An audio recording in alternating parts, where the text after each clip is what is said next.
Some people appear to have known the imminent future on that fateful day. FEMA had arrived in New York on Monday night, ready for a bioterror drill. Spokesman Tom Kenny to Dan Rather. To be honest with you, we arrived on late Monday night and went into action on Tuesday morning.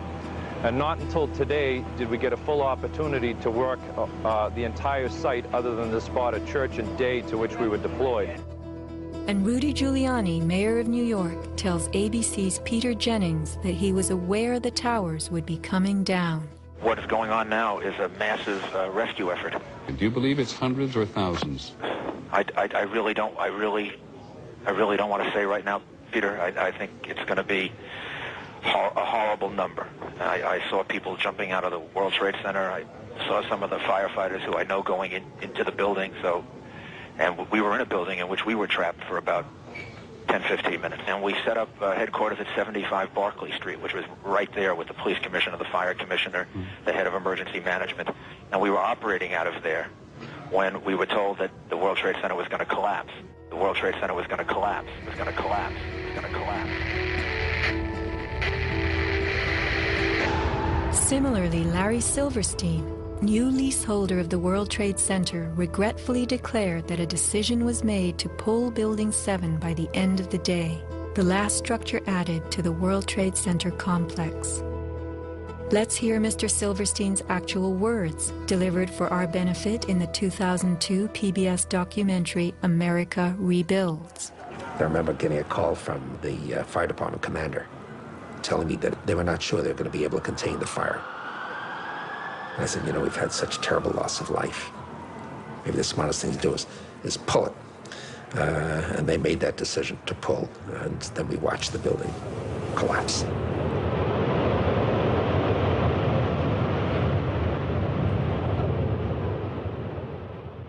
Blast, shoot, blow, and pull are terms used in the demolition industry to refer to bringing down buildings, bridges, and other structures. Because I actually blew the hospital down that I was born in. Originally, we had figured to shoot it, let it drop straight down. Then, watch Demolition Dynamics attempt a big blast. And from Ground Zero's own post-disaster wrecking crew. By mid-December, the Department of Design and Construction had leveled World Trade Center buildings 4 and 5. Hello? Oh, we're getting ready to pull building 6.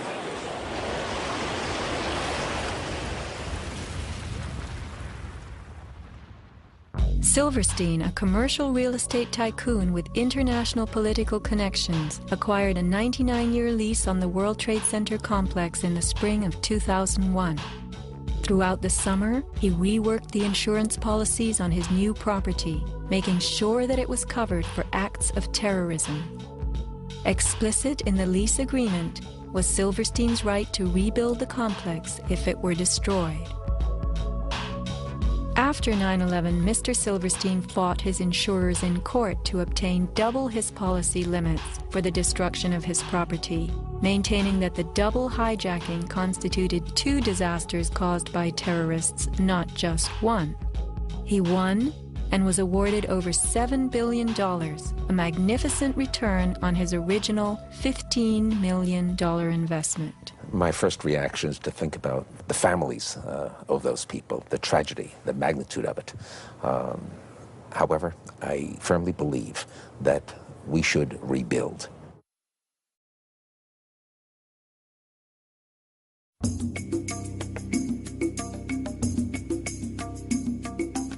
Just in the last few seconds, another building, building number 7, one of the buildings in support of the World Trade Center towers, has collapsed.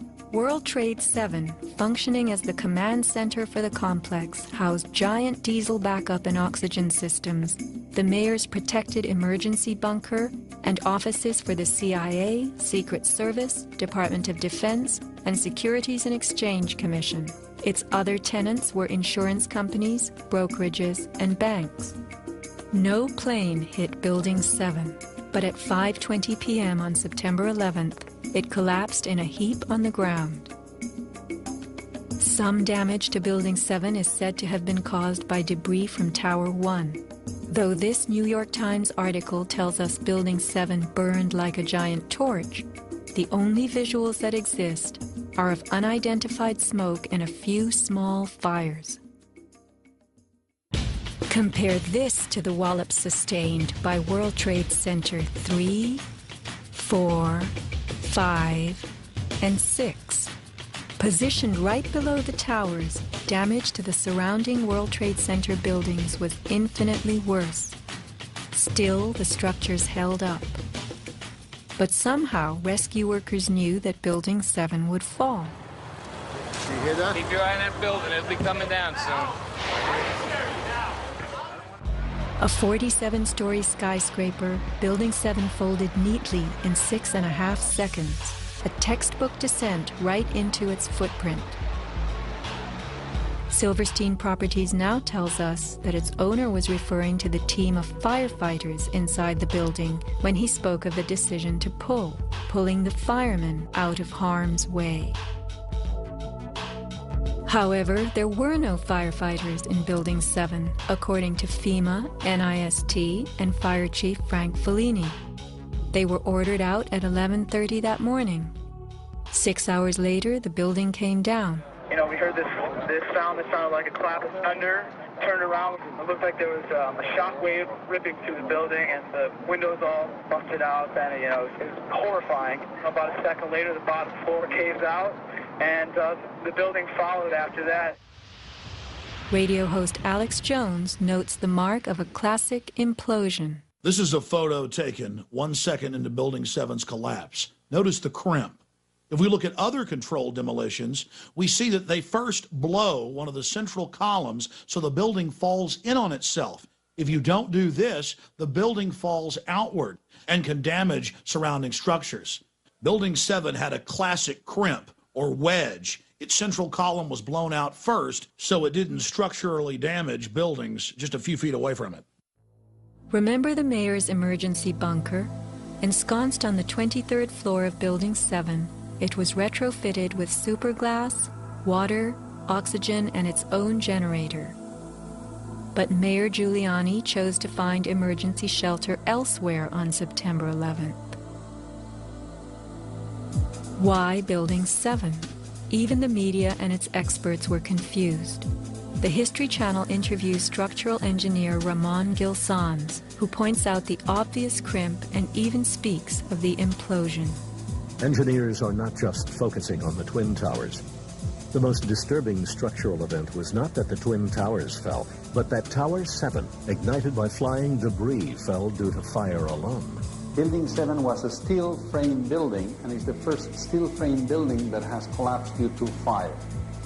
The failure of the building was an implosion, so it failed completely different than Towers 1 and 2, in which the floors failed first. Why Building 7? Let's ask the question again. As the WTC Command Center, was it the hub for the 9/11 plan? Also, in 6.5 seconds, lost forever were thousands of SEC case files on corporate fraud, including those relating to the notorious activities of giants WorldCom and Enron. A few indictments for stock fraud, but what of the $70 billion California electricity swindle? It disappeared.